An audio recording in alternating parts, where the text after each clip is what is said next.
watching CBS 8 mornings at 6.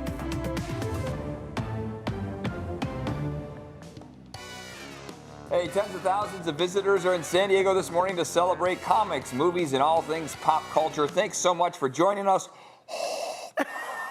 at 6 a.m. I'm Eric Connert. Yes, glad you are with us. I'm some sort of undersea creature, underwater creature. Yeah. Of course, this can only mean one thing. It is Comic-Con in San Diego, and normally I'm Netta Irampur, but today, no, we all get to be whatever we want to be. We have everything you need to know, whether you have a Comic-Con badge or not. So we're going to start things off with CBS 8's Clark Kent. That's right. Or Chris Gross, some might know him as that, but not today. He's live inside the convention center. Clark, I love the curls and the glasses. Suspenders.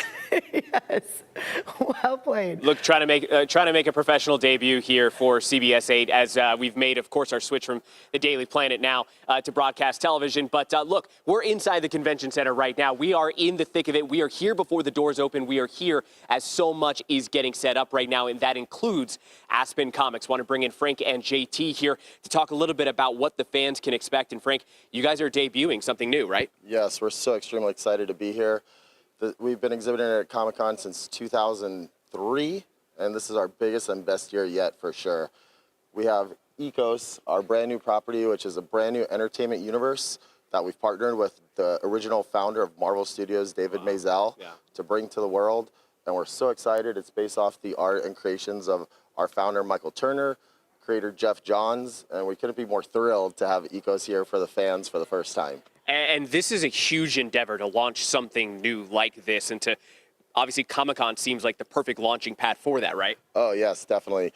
All the nerves and all the anticipation, and for Ecos itself, well over 2 years in the creation and us just fine-tuning it. And like you said, we have JT Kroll here, the writer of Ecos, and yeah, it's been definitely a labor of love to not only honor what Michael brought to the world, what Michael Turner did years ago, but now to have it here for the fans is just incredible. JT, for you, I got to imagine that this is an exciting moment. Again, this is your work. It's something that you wrote being debuted. Yeah, it's actually fantastic. Working with Alex Conant and Peter Steigerwald, the co-founder of Aspen Comics as well. It's amazing when you start working on something on the page and you see a character that Mike created all those years ago, like splashed over virtually. If you can see, it's like everywhere. It's like just Grell is all over the place. So it's really fantastic.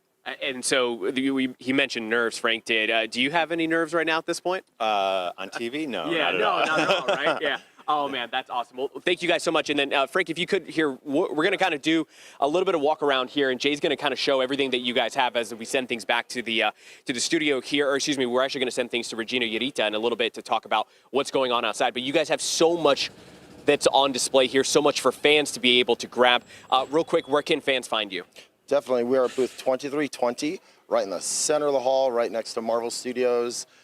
David Maisel, our co-founder, like I said, co-founder of Marvel Studios, so he's always so happy to have us right next door to his family and everything. So it's fantastic. Yeah, we have so much to offer, and we're so excited to be here. It's our favorite time of the year. So yes, definitely come down to Comic-Con and have some fun. Awesome, Frank. Well, thank you so much. And again, not everybody's going to be able to get inside. They may not have that coveted badge, but there's so much to do outside in the Gaslamp, from people watching to some of the pop-ups. Regina Rita, or should I say Selena Kyle, Catwoman prowling around out there, not nabbing and stealing anything, though, right, Regina?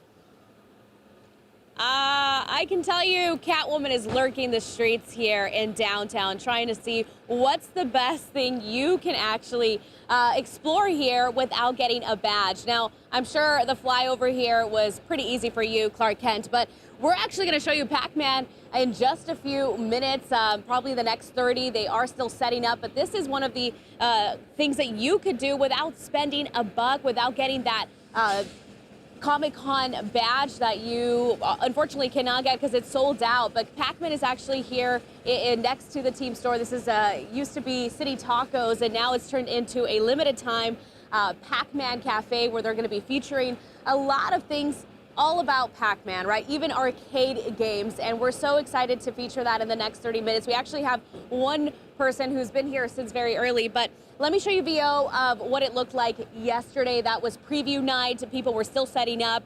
Construction was still happening, but there was a lot of people around a gas lamp all ready taking advantage of some of the Comic-Con festivities, seeing some of the businesses that have any Comic-Con theme, because we have that around Gaslamp.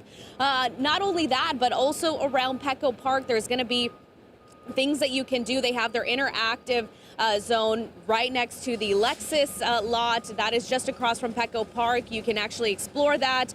Paramount Plus is also in the Gaslamp area. It's a popular one.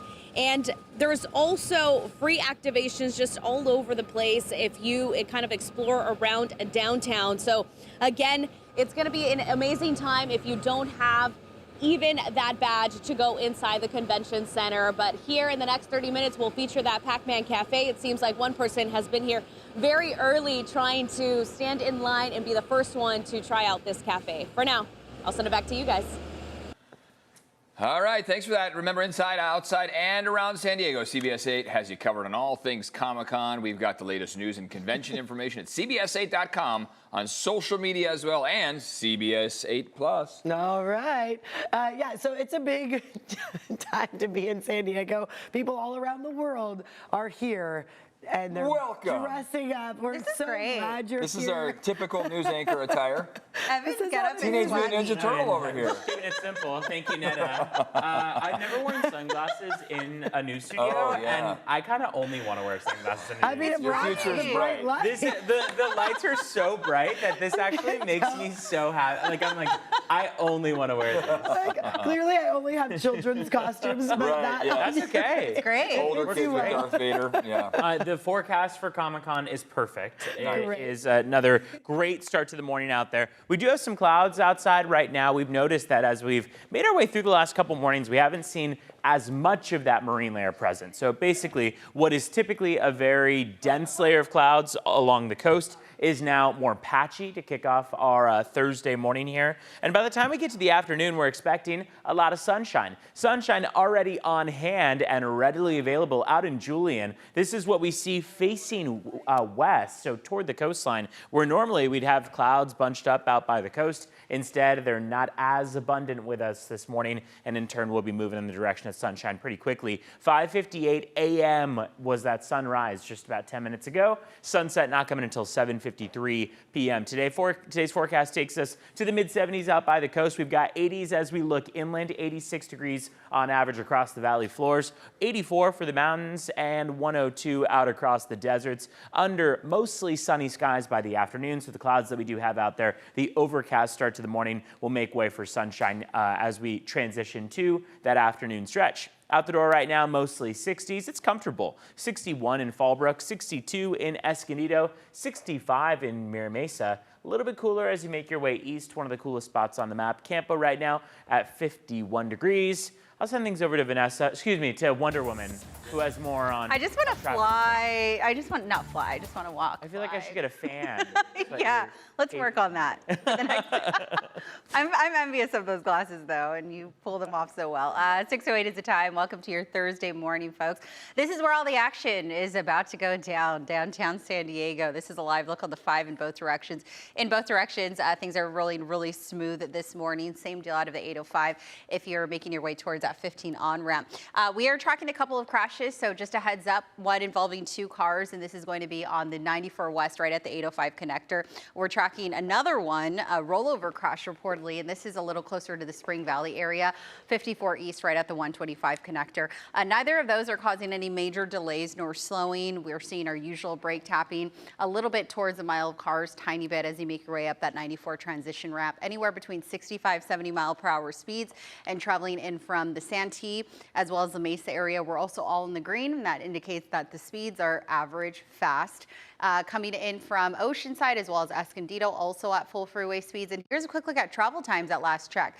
If you're coming in from the North County, Encinitas down to the top of the Golden Triangle, I don't know, maybe you're trying to people watch in downtown this morning. 30 minutes it'll take you to get down to that 805 split. Escondido down to the 163 merge at last check, about 10 minutes. 78 westbound from that Nordal, Vista, area, San Marcos neighborhood, making your way towards Oceanside will take you about 15 minutes. And if you're traveling for those westbound drives, anywhere between 5 to 7 minutes at last check. And finally, here's a quick look at speeds. If you're headed northbound in from Chula Vista, full span of the Coronado Bridge headed towards a toll booth under 5 minutes, about 10 to 15 headed northbound in from San Isidro, as well as the National City area. And of course, you are urged to take public transportation to Comic-Con this weekend. MTS is expanding service this week. There's also a special event trolley line that will run between the Balboa Avenue Transit Center and 12th and Imperial Transit. And that's every 15 minutes today all the way through Sunday. You're also encouraged, I highly advise this, to park and ride. You can find a list of suggested locations over on the MTS website. And just a quick reminder, Harbor Drive will be closed between First Avenue and Park Boulevard to all lanes, cars, and this goes for all traffic for cars, scooters, skateboards from 7 o'clock this morning to 10 p.m. today through Saturday, and then until 8 o'clock on Sunday. So keep that in mind. Last year I took public transportation. I would highly recommend that if you're headed towards all of the fun.